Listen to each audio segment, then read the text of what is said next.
Courage. Courage is the key to life itself.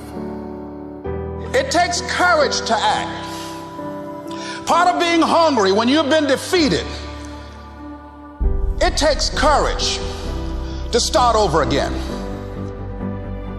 If I could do anything for you, I would walk into your life and I would breathe courage into your life. And courage is a result of confidence. You have never seen a courageous person that didn't have confidence. Human potential is not of any kind of measurable limit.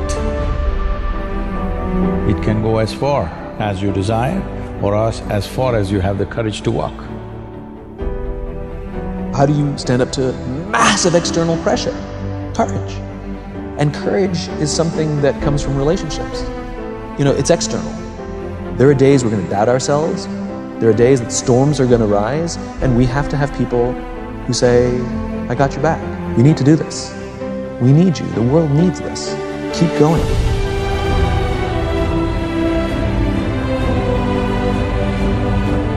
Courage is not the absence of fear. Courage is the judgment that what you want is more important than your fear. It takes courage to achieve your goals, man. It takes courage to be successful. Patience and inner voice makes you unbeatable. You've lived a life dominated by doubt and fear. How do you step into bravery? Step. Take the step. No more would I live like this. It takes courage to fight back. If you don't have the courage to act, life will move on you. You don't work for nobody else. You work for your mama, you work for your sister, you work for your aunts, you work for your grandma, you work for your family, you work for your kids. You ain't making no other man rich. Do you have the courage to stand there though the storms keep raging? It takes courage to be successful. It takes courage to win. It takes courage to be different. It takes courage to go where you've never gone before.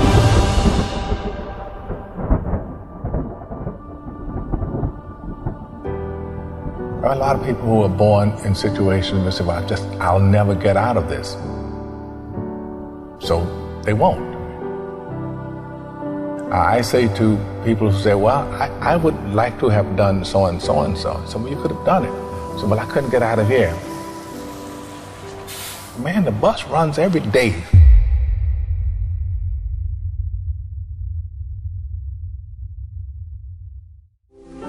As you look at your life, ask yourself the question, what would your life be like? What would your life look like if you decided not to care what people thought of you? What would your life be like if you decided to give up some of your fears?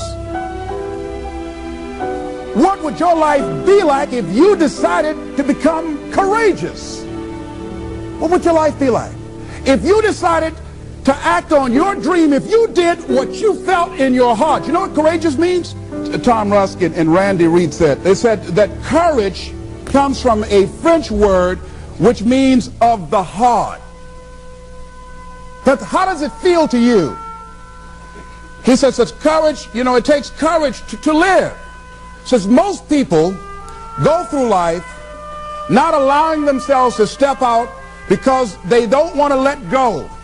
They don't want to be blown around. They don't want to be moved. The courage to face life's whirling wind of contradictions. The courage to love yourself. The courage to love. For years, I was afraid to love. The courage to take a chance. The courage to be who you are. He says courage isn't for somebody else, for medals, applause, or moral debts. Courage is what at that moment feels most right for you. Not just situational ethics, but what feels right in your heart, the word of the heart, what feels right in your heart. One great philosopher says, cowards die many times before their deaths. The valiant never taste of death but once. What does that mean? That valiant people aren't afraid? No, no, no. It means that they experience that fear and they move forward. They move forward anyhow. Many people are dead now. Many people are allowing their dreams to die. Many people are allowing their ideas to lie dormant and collect dust. Many people have all this talent and ability that they are allowing to be buried inside of them, that they will take with them to their graves because they didn't have the courage to be who they are. And I say, as you begin to look toward the future and manifesting your greatness, it's going to take everything in you. Do you have the courage to get what you want? It takes courage to achieve your goals, man. It takes courage to be successful. It's scary. Being like everyone else, doing what the masses do and following the herd, that's easy. It's easy to be comfortable. It's easy not to try. It's easy to give up. It's easy to stand on a sideline and watch while other people with courage go out and get all the for themselves that you want for yourself.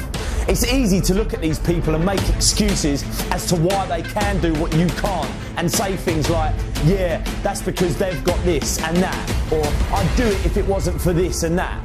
All that shit's easy. And let me tell you, if you don't want to make waves or you're scared what people think, then you better prepare yourself for a life of mediocrity. You better dress like everyone does, walk and talk like everyone does, because as soon as you start to stand out, they're going to try and pull you back in. And it takes courage to push through that. As soon as you start to change, and I'm sure some of you have tried a lot, you're going to get these people that want to keep you where they are. Because if you outgrow them, you're leaving them behind. And then they'll have to admit to themselves that it's possible. And that's the scariest thing in the world for them to do. Because that takes courage. That takes balls of steel. You need courage to change your life. Courage is needed to face your fears. To step out of your comfort zone and say, that's it, I'm done. No more. No more will I take this. No more will I live like this. No more will I let people treat me like this. It takes courage to fight back. It takes courage to get what you want and to start changing your stars. You have to go into it with the knowledge that it ain't going to be easy. It's going to be a battle. Not just any battle, not just some fight on a playground. This is a fight of life and death. And it takes courage to face that shit. But you have got it inside you, I know it.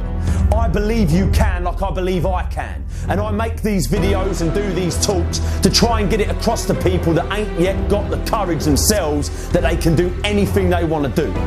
If you just have the courage. You can either be a victim of your life or the master of it. But the choice, that's yours to make. There's enemies all through life. People that hurt you, people who lie to you, people that cheat on you and people that beat you. But there is only one enemy that can destroy you, and that's the enemy within. This enemy you can't escape. You can only tame because it lives inside your head. It enjoys trying to destroy you, convincing you that you're nothing, that you'll never be nothing, that you came from nothing, and you'll never get out. You're never going to change. You're never going to achieve your dreams. You're never going to make a difference. You're never going to get what you want. The enemy within feeds you this poison on a daily basis if you let it. For me, I picture the enemy within in a round cage in my mind. And it's circling this cage, but it never takes its eyes off me. It's baiting me, waiting for me to step into that cage with it so it can once again overpower my mind with its negativity. All its lies, all its paranoia, all its stress, all its depression, all its anxiety. You know what that cage is called? It's my comfort zone. I've found that when that enemy within is at its strongest and most powerful is when I'm comfortable and not striving to get better. The best way to keep it in check is to work on yourself daily. Work on the way you look at the world around you. Look at solutions rather than focusing on all the problems. Don't listen to its lies about what might happen if you try that new thing, and just try it. You do this and you are constantly getting stronger than that enemy within. Bigger and stronger, so it's no match for you. You're fucking unstoppable. But never forget this. You cannot beat the enemy within, you can only tame it. You can only make sure you work on your mind like a muscle in the gym, so you remain bigger and stronger than it. But that enemy within will always be there, circling that cage, staring at you, waiting, silently waiting for you to slip up. So keep it in check. Work on yourself daily and never give in. Every single day we are all faced with fears. opportunities that appear throughout our day-to-day lives, and the easy thing to do is to just walk away. These fears can be anything from applying to a job, telling that person how you feel, taking that first step. What I've found in life so far, when I think about it, is all of these things normally have one thing in common: the fear that you might fail. What if I apply for that job and I don't get it? What if I tell that person how I feel and they don't feel the same? What if I take that first step, doing whatever it is, and I get hurt? The fear of failure is rooted deep in all of our subconsciouses, but most of us don't even know it exists. We go about our day to day telling ourselves the reason we aren't doing the things that we should be doing is because some bigger fear, some greater reason that actually doesn't exist at all. If you're listening to this now, I want you to consciously know from this day forward that the real reason you ain't doing what you should be doing and have the life you deserve is because subconsciously you're afraid to fail. You're afraid you won't get it. You're afraid they'll say no. You're afraid you'll get hurt. You're afraid you'll fail. Face your fears. Once you admit this simple truth and start getting real and honest with yourself, you'll start finding it a lot easier to deal with. Because let me tell you something, when you admit that it's failure you're afraid of, failure suddenly becomes nothing to be afraid of at all. You have the strength inside you to do anything, be anything, but all the while you're letting fear control you, you won't do anything. Face your fears.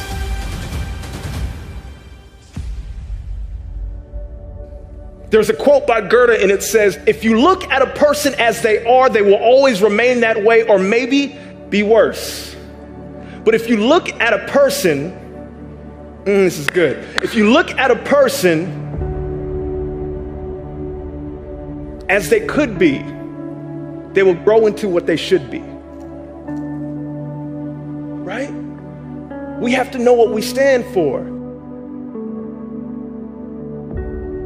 I'm not talking about what your company stands for. I'm not talking about your family values. I'm talking you as an individual. When you walk into a room, what do you represent? As you as an individual, when people around you see you, what feeling do they get? How do you leave your energy impression on the people around you? As individuals, we have to do that. That's the first step that we have to do when we're talking about make your mark. Everybody repeat after me, make my mark. Repeat after me. In order to make my mark, I have to define my mission statement. In order to make your mark, some of you are going through, you're on the journey of becoming, and you have to look at adversity with a new perspective, right? By a show of hands, how many of you guys have experienced fear? I need the elbow to lock. So here's what fear does. Fear is restrictive. Fear stops us from taking the steps that we need to take to become the best version of ourselves. Fear is the thing that's literally holding you back from doing the thing that you're supposed to do. Fear is stopping you from becoming the leader that you're supposed to be now. One of the things that I've learned in my past is that leadership is not a title. Leadership is an action. Leadership is not the title that you have. You can clap for that, because let's go.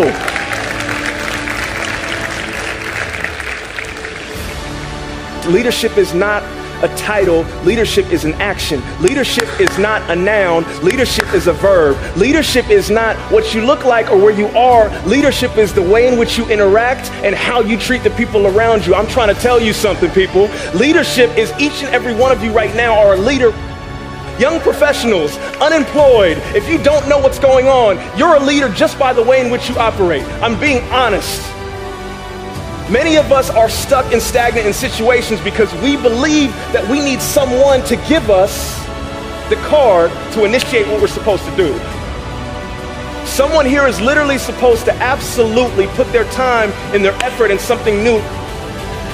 Like someone here right now is supposed to focus on their dream and their goals and their aspirations. The question that I ask myself every time that I speak, I don't look at this as a keynote, I look at this as an assignment. The thing that I ask myself is if I don't operate in my faith and instead operate in my fear, if I don't chase my dreams and become the person that I'm supposed to be, who loses out?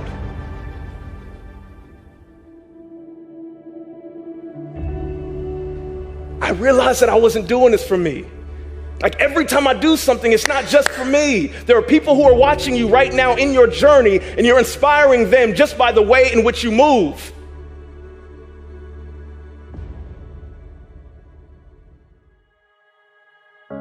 I'll tell you, the one thing that will build confidence you need to actually put yourself out there in this school year is letting go of what other people think and living your version of life. Because too many students are living a watered down version of someone else. They're living a watered down version of their friends, how their friends want them to be. They're living a watered down version of what their family pushes them to be or what society suggests them to be, as opposed to being their own person. So go all in on you. Whatever that may mean, what excites you, what pushes you, because our biggest problem, I believe, is that we compare our behind the scenes to everyone else's highlight reel. We compare our failures to everyone else's highest points of confidence, to everyone else's successes. We compare our insecurities to everyone else's highest points of confidence, then we feel like we're not enough. So go all in on you, whatever that may mean. The one thing that I don't enjoy about my job is that I come to a school, and when I was a student in going in to college, I didn't see myself as someone who could really make an impact. I didn't see myself as someone who could really contribute. It was only until I started putting myself out there, sharing my ideas, putting myself in uncomfortable situations that forced me to grow, that I became a beat that contributed to what made my school better because I was a part of it. Realize that you have the ability to make an impact. You have an opportunity to change that story in your head. Put yourself out there, because when you do, amazing things happen. This school needs your leadership. They need your influence. They need your impact. It is time to show up.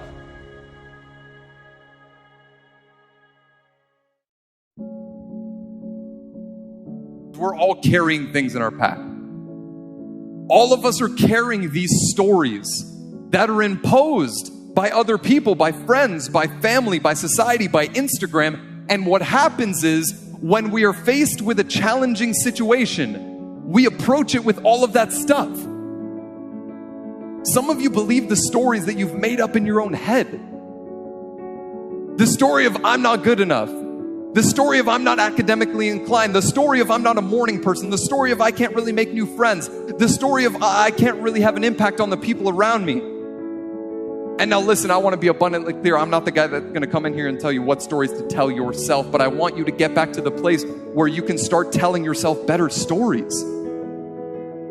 Stories that you are enough, that you are charismatic enough, that you are courageous enough, that you aren't like them, and that's okay because you are like you. I believe when we stop believing the stories that we tell ourselves in our own heads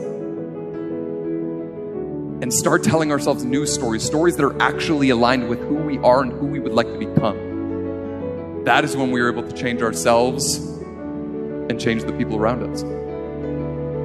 But I want you to raise the question within yourself of defining the snake in your life. That thing that keeps on coming up that it is time to face. Because here's what I know. Every single person in this room, student and faculty, has something that comes up that tries to get in their way, make them want to quit and turn around and walk away. And what I know to be true is defining that thing for you is the only way to be able to overcome it. We talk a lot about leadership going into a new school. How do you show up as a leader in this school and the community around it? True leadership is leaning into the things you're afraid of. True leadership is consistently choosing courage instead of fear. True leadership is having the courage, the audacity to take on challenges, things that don't make you feel good, while inspiring other people to do the same. It takes courage to make a new friend. It takes courage to stand up for that person that you see on campus isn't being done right.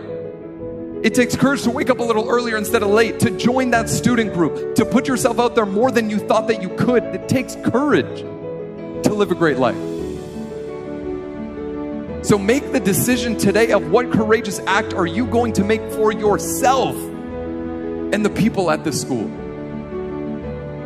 It starts by taking on the things that you can actually affect. that you can control and that you can impact, because I see way too many students coming into college and university that allow themselves to be defined by what happened yesterday.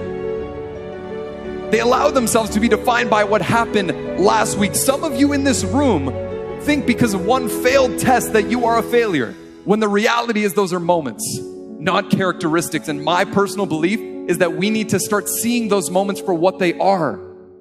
Moments.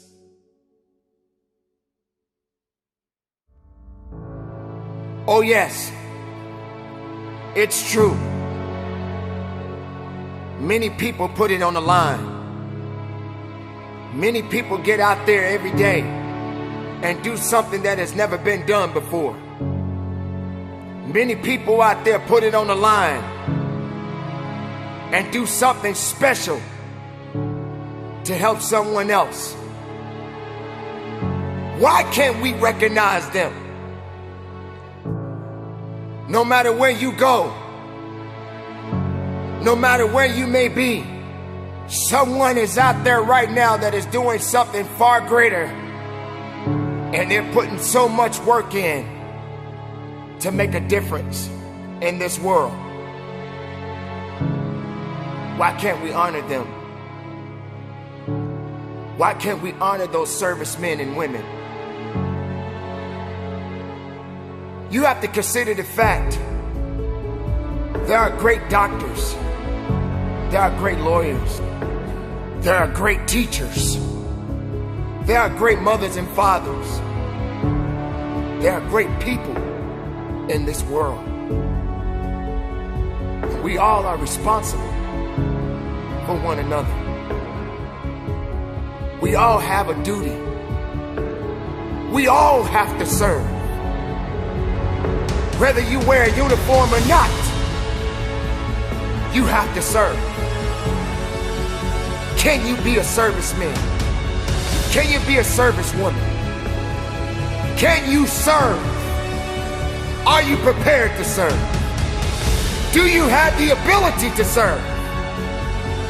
Don't make it about yourself. You have a duty. You have a responsibility. They didn't give up. Why should you? Keep moving. Keep believing. We are all one. Both far and near, we must serve. So this day, we honor the servicemen and women who put it on the line, who've given their all. And if they make it home, and they have the ability to put their arms around their loved ones, job well done. And there will be a new day. And that day starts a new opportunity. A new opportunity to make something else special happen.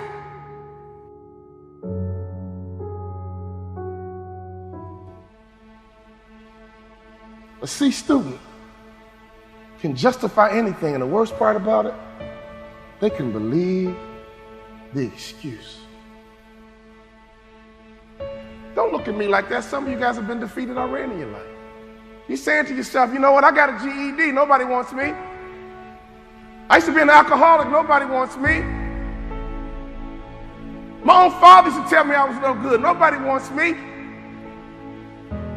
I'll just work this little dead-end job and we'll figure out what's next, because I don't have anywhere to go. Some of you guys can relate to what I'm saying. Somehow, some way, you've disqualified yourself. I work with so many people and I can relate to it. Nobody can beat you but you. Nobody can stop you but you. But the worst thing you can do is disqualify yourself. Now I'm 50 years old. I got a wife. I got kids. I got mortgages. I got bills. School is over. That's all about the real deal right now. You guys with me? Is there any excuse for an adult not to get an A out of life? So when you go to work, is there any excuse for you not to be an A manager? Is there any excuse for your store not to be an A store? Is there any excuse for you to go home and not be an A husband? Is there any excuse for you not to be an A wife or a mom or a dad? Is there any excuse? Because we're not in middle school anymore. We're not in high school anymore. So on report card day, I came home and I would sit down with my mom and dad and I would make excuses about my C. Well, Mom, you know, I don't like the teacher, Mom, and the teacher doesn't like me. That's why she gave me a C. You know, my mom would say, that teacher didn't give you nothing. You earned it. Nobody can stop you but you.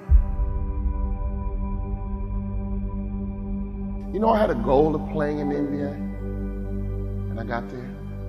You guys know I had a goal of doubling my NBA income, and I got there. If you set a goal, and you make the intention that you're going to get there, do you know that you writing it down and looking at it every single day, you're 7 times more likely to achieve that goal? This is America, ladies and gentlemen.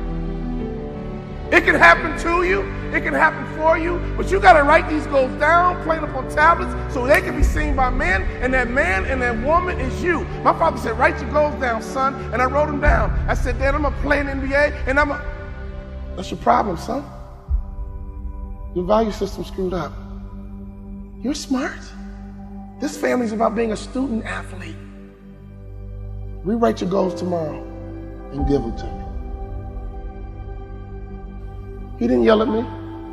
He didn't browbeat me. He didn't criticize me. He said, son, that's your problem. Your value system is screwed up. Redo them and give them to me tomorrow. You know, some of you guys can have more in life, but your value system's screwed up.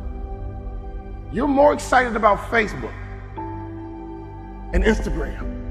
But some of you guys, it's golf. You know, I go to work, man, I can't wait to hit that golf course. My father taught me something very valuable. But you know what? You will dwell in what you dwell on. You will dwell in what you dwell on. If you dwell on marijuana, you will dwell in marijuana.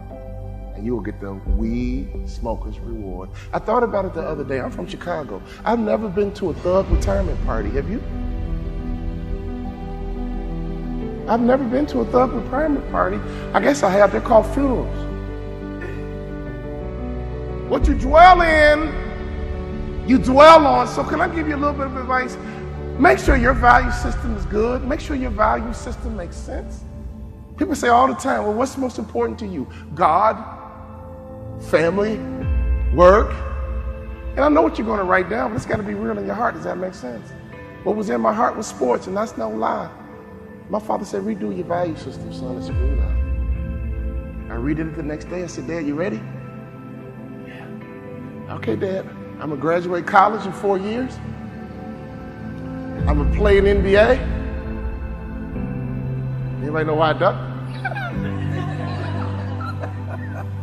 My dad had a nice backhand. I said, I'm going to play in NBA. This is what I said. I'm going to make more money in business than I did in sports. You know what my father said? I like it, son. I like it. I want you to take those goals out and look at them every single day. Before I knew it, that 2.1 turned into a 2.9. Before I knew it, I got selected to be president of the journalism club, captain of the homecoming committee. Before I knew it, people began to recognize me not as an athlete, but as a leader in school. All of a sudden, I wanted a 3.0. I'm going to get a 3.0. I'm going to get a 3.0. And they were like, Walter, it's mathematically impossible. You know what I'm talking about? So I got as high as I can get, a 2.9. And I realized, you know what? I could have had a 3.0 easy if I would have taken advantage and been a little bit more mature in my past life. Some of you guys need to hear what I'm saying to you right now. Some of you guys used to be immature in your past life. Can I get a witness? Now you're not in middle school anymore. You're not in high school. Childhood is over. Would you agree? And grown men and grown women think a certain way, operate a certain way, and have a certain mindset and mentality. I want you to understand you are a part of a legacy. You've heard about your mom's story. You heard about your dad's story. Now it's time for you to build your story. My father was a sharecropper in Tennessee. I heard all the stories my dad would tell me being a young black boy in Tennessee. He said, son, I got called the N-word so many times, I began to think it was my first name. But I busted my butt for you, son. I busted my butt. I went back to college for you, son. I got educated for you, son. Everything I do is for you, son. See, right now, I want you to understand you are a part of a legacy. Many of you guys, your mom made sacrifices for you. Your dad made sacrifices for you. Now it's time for you to grab the bull by the horns and impact your legacies. Everybody with me? Your mom and dad have this story. Your grandfather, your grandmother has his and her story. Now you are building your story. I was at a track meet one day, and I was watching a 4x1 relay.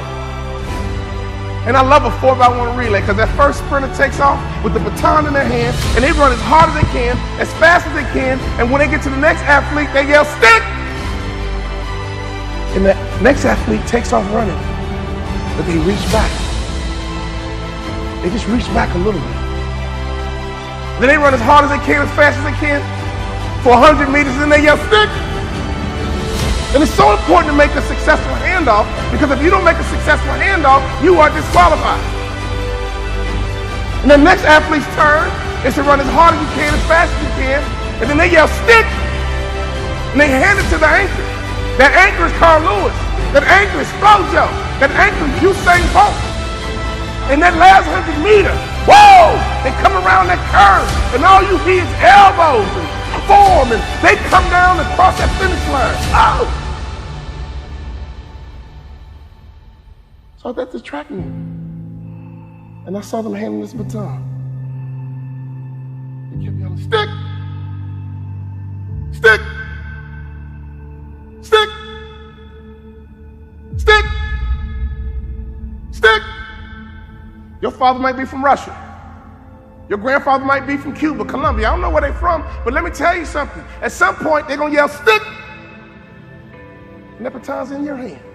So we don't have time to be silly anymore. Would you agree? We don't have time to play games anymore. Would you agree? You got to get that baton in your hand. You got to run as hard as you can, as fast as you can. And every day in that car in the morning, my dad would just talk to me. Like, son, I'm from Tennessee, son. Education is very valuable. You cannot devalue education the way education is important, son. That's the way out. Education, working hard, education, getting trained. Smart families are training and development organizations masquerading as a family. Mom, dad, you are head trainers of a family. You know what my dad would say? Go get it, son, go get it. Be sweet, baby, be sweet, go get it. Go get it, be sweet, baby, go get it. Go get it, be sweet, baby. Go get it, be sweet, baby. Every time I left the house, my mom would say, be sweet, baby, be sweet. My dad would say, go get it, son, go get it. Go get it, son, go get it, be sweet, go get it, be sweet, go get it, be sweet, go get it, be sweet. My family had two core values. Go get it, son.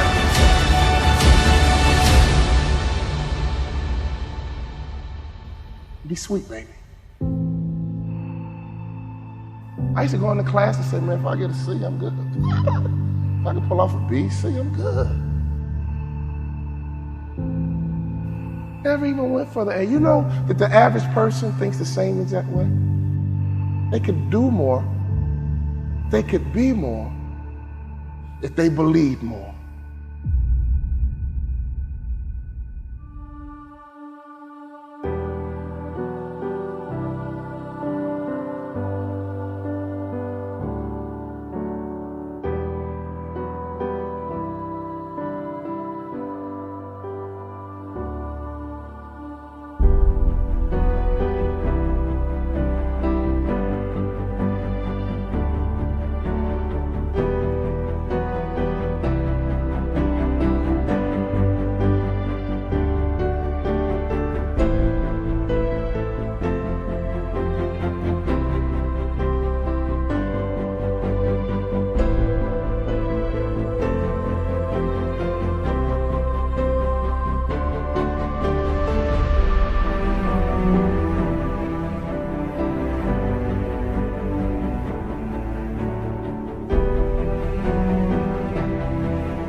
courage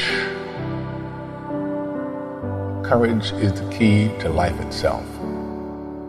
It takes courage to act. Part of being hungry when you've been defeated, it takes courage to start over again. If I could do anything for you, I would walk into your life and I would breathe courage into your life. And courage is a result of confidence. You have never seen a courageous person.